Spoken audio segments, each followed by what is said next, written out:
guess it's interesting because it's like people who are sort of like they're unhappy with it, but they're not willing to go so far as to quit or leave. Like their freedom of speech has already been taken away, so they can't talk about it.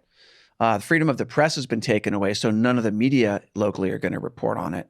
They can't even put up a blank white piece of paper and protest, right? Like if they get punished or if they want to express their fear of this system, like that's already been taken away, right? And what's interesting here is that I don't think that there's actually been a national security law case that's gone to trial yet, right? I think that's correct, actually, yes. So they've managed to essentially start dismantling the system without actually, like they've charged people. Those people are in prison, but they haven't been tried. So they haven't actually fully used the system. They're all sitting in, they're for up to 2 years, they've all been sitting in jail I don't know that they charged people right away, but in the last 2 years, they've definitely charged people. And I think there was a case just recently where they revoked somebody's bail, right? Where she had been out on bail and then they revoked the bail and she had to go to prison. But I guess what's interesting about that is you can use the system of detaining people pre-trial and denying bail, which already exists within the system, although, as you point out, Benedict, it wasn't used that much to deny people bail. But you can use that to detain people for, 6 months or a year or 2 years. It's very punishing. It's very disruptive to their lives, especially for someone who's totally innocent, right? And then I don't know if anybody's going to be totally innocent under the national security law. Well, yeah, but they're morally innocent, right? And then, okay, so they're detained for a year and then released, knowing that they could always be charged again with some other violation of the national security law. And so without ever going to trial, theoretically, you could keep all these people in line with a legal system that allows you to detain people pre-trial. No, I completely agree. And the other thing to say is that, of course, with a number of these cases, they're piling on the charges to make sure that they stay in prison for as long as possible and potentially, forever. So in the case of Jimmy Lai, he faces national security law charges, but a number of other charges under other laws. I think the same is true of, I don't think Joshua Wong actually has been charged yet under the national security law, but he's been given a pile of, and every time he completes one sentence, they add on another charge. So it's not just the national security law; they're using all the laws they can to just add on charges. And this is the thing that worries me. We talked about how the change in Hong Kong happened so fast; it happened almost overnight. And so right now we're laughing about how they've sentenced you to life in prison. But the scary thing is the Chinese Communist Party wants to be the world superpower. They want to control things, and they have been gradually expanding their influence over the years. And so right now we can say, the idea that they could, sentence someone in another sovereign country to life in prison, that's ridiculous. But they want to be able to get to the point where they can actually do that. Yeah, I think that's absolutely true. And that's why it's so important that particularly democratic countries around the world really wake up to this, speak out, act, and do so together. I think China's very skilled at playing countries off each other or retaliating against an individual country that has taken a stand.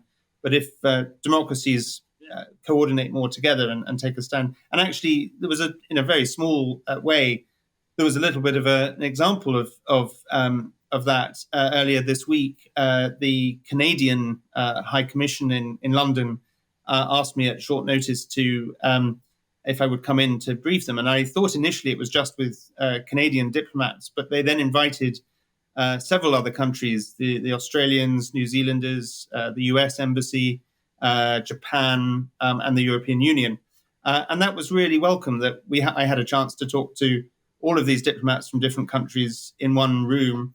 And even more encouraging, the Canadians said they wanted to take a photograph of me and a colleague with a Canadian backdrop so that they could tweet it and express their support for us. and other embassies retweeted it. So that's a very small anecdote, but I mean, I think the point is the free world needs to stand together in the face of this growing challenge. I bet Regina Ip hated that. But so what are some of the ways the Chinese Communist Party is trying to gain this level of control that they ultimately want? Well, I think it's, of course, economic coercion, encouraging countries to become overly reliant on China and then using that to threaten them. It's their influence in the United Nations and other multilateral organizations. Of course, the pandemic has really brought to light the challenges of the fact that COVID-19 came about not because of anything to do with the Chinese people, but because the Chinese Communist Party regime was, well, to put it at best, negligent and failed to alert the world in time. But then, of course, they're making all the PPE that we all needed during the pandemic. So it's those sort of ways that they're extending their influence. How about Interpol?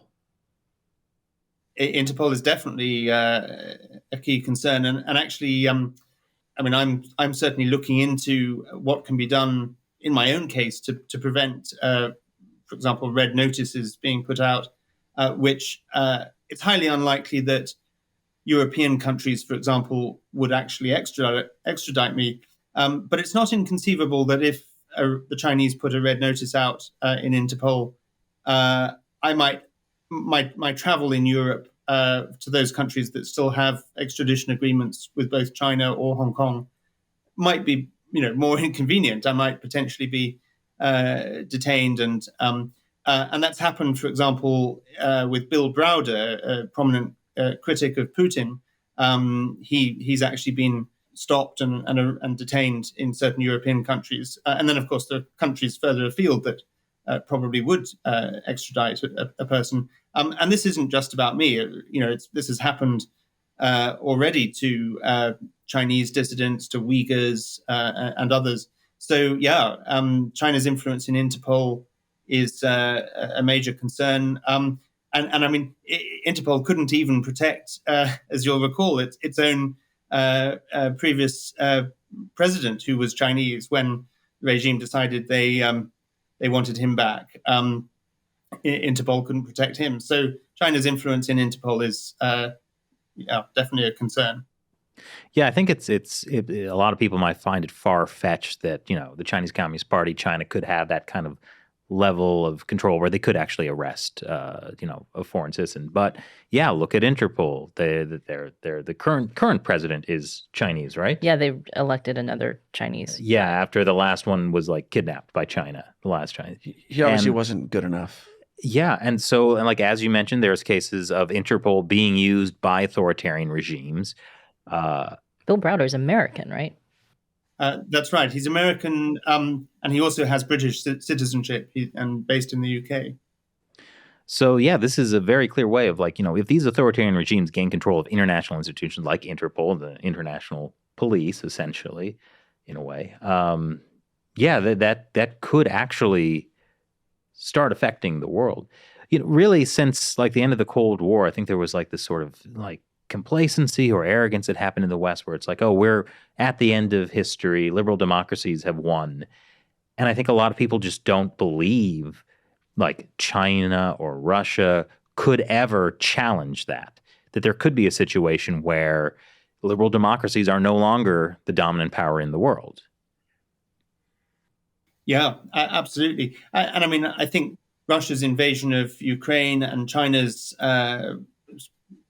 apparent support for that, although they've been playing it a bit slightly ambiguously in recent days. But that whole situation really brings to light that we're in a profound struggle between free, democratic, open societies on the one hand and authoritarianism in the other. And I think if there's one good thing that's come from both the tragedy in Ukraine and the increasing aggressiveness of China, it is that Western democracies are starting to wake up. It may be rather late in the day, but I think they are starting to, and they're starting to show more unity, and that's this could be a turning point for good.